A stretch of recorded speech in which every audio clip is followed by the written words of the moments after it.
Инфобизнес деген не? Инфо деген бұл ақпарат, яғни ақпаратты сататын бизнес. Бұл ақпарат бағалы және бағалы болу керек, және актуальны болу керек сол уақытқа. Жаңа ақпарат, бағалы ақпарат, және сіз сондай эксперт түрінде болу керексіз, яғни сіздің біліміңіз жоғары болу керек. Сол білімді тарататындай сізде бір тәжірибеңіз болса өте жақсы. Қазіргі жағдайда өте кең таралған инфобизнес. Басқа бизнестермен бірге көп таралған, және оны қолдануға болады. Сіз өзіңіздің бір істің жақсы меңгерсеңіз,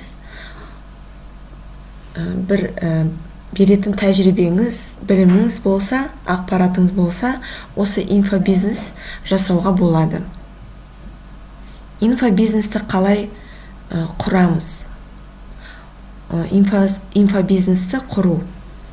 Енді бірінші, бұл ниша таңдау. Әрине, бірінші біз ниша таңдаймыз. Яғни біз қандай салада жұмыс жасайтынымызды белгілеп алу керекпіз. Екінші, бұл сайт құру.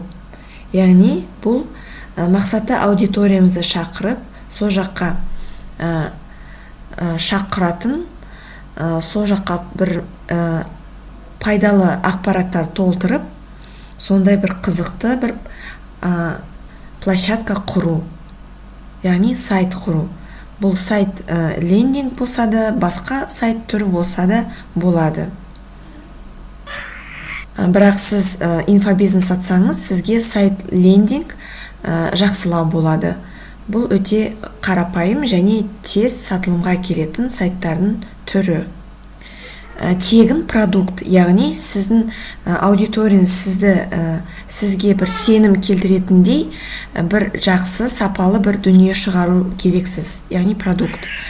Соны сіз тегін таратасыз.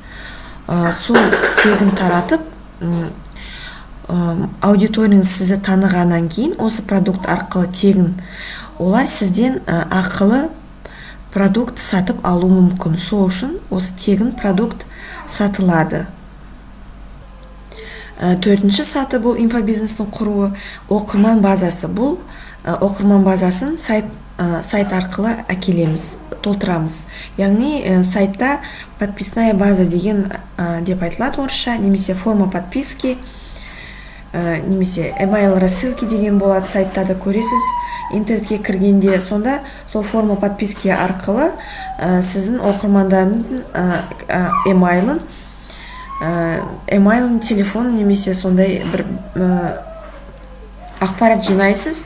Енді ең керегі бұл емайлын, телефон, WhatsApp арқылы жіберсеңіз, сол арқылы база жинайсыз. Бұл сіздің болашақ клиенттеріңіз болуы мүмкін.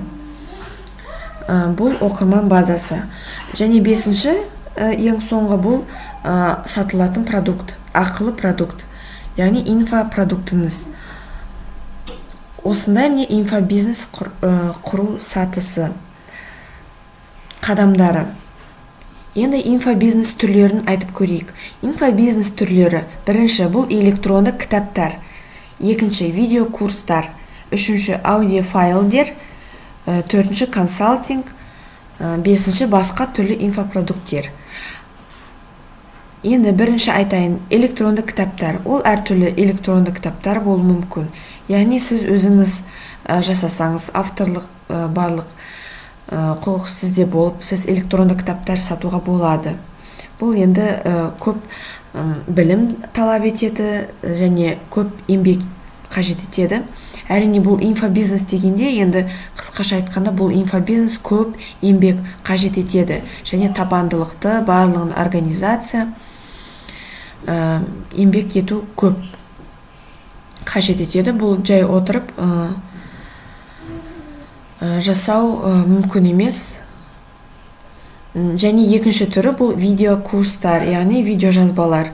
Бұл видео жазбалар жасап, әртүрлі мысалы фотошоптың біліміңіз болса, фотошопта қалай осындай жасауға болады, әртүрлі фотодизайн, фотоколлаж, андай мындай сондай мысалы әртүрлі футболкаларға қалай жасауға андай принт дейді, сондай түрлі суреттерді фотошопта жасап, оны футболкаға қалай түсіреміз, сондай видео жазбалар, немесе торт, тағы да сол торт жасайтын болса, енді кәдімгідей торт жасаудың барлығын, енді ол ақылы болғасын барлығын грамдармен қанша сағылып қалай араластырасыз, қандай қыр-сырлары, бұл торттың осындай жақсы шыққанын сырларын барлығын айтып, соны видео жазбаны ақылы түрде сатуға болады.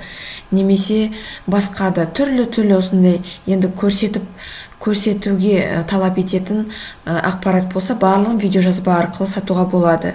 Және аудиофайлдер, оны кейбір адамдар өте жақсы көреді. Себебі бұл аудиофайлдер, оны жұмысқа келе бара жатқанда, жолда, қай жерде болсын, құлағына наушникті тығып тыңдай беруге болады, және білім ала беруге болады. Яғни аудио білімде алуға болады. Бұл сондай көрсетуге қажет етпейтін бір білім болса, оны аудио арқылы да сатуға болады. Бірақ әрине сіздің дикцияңыз барлығын дұрыстап, жақсы организовать етіп, барлығын сондай мазмұнын құрастырып, барлығын жақсы жасау керек. Және төртінші бұл консалтинг. Бұл консалтинг деген, яғни сіз сол бір клиенттеріңізге сіз консультация бересіз, өзіңіздің біліміңізбен көмек жасайсыз.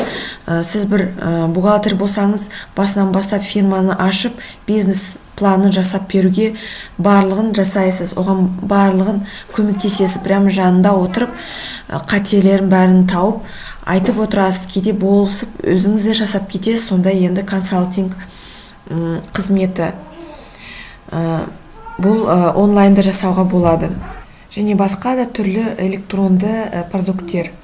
Яғни, мысалы, фотошоптың кестерін жасау білсеңіз, фотомонтаж жасасаңыз,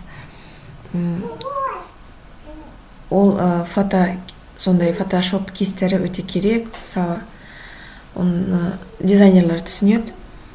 Немесе шаблоны сайтов, әртүрлі шаблондар, киімдердің шаблондары, мысалы, лекалаларды барлығын электронды түрде түсіріп, осылай электронды сатуға да болады. Яғни біреулері пішуді білмейді, барлық бір киімдердің размерлеріне қарай пішіп, солай үйде жасап алуға болады. Мысалы, барлығы дайын бір фасонға жасалған болса, сіз бір жақсы бір тігінші болсаңыз, сондай бір лекалаларды, яғни осы киімдердің фасондарын размерлерге қарай өзі жасап алатындай схемалар жасап, дайындап, солай сатуға болады. Яғни бұл сіздің біліміңізге қарай. Бұл әртүрлі болады, барлығын айту мүмкін емес.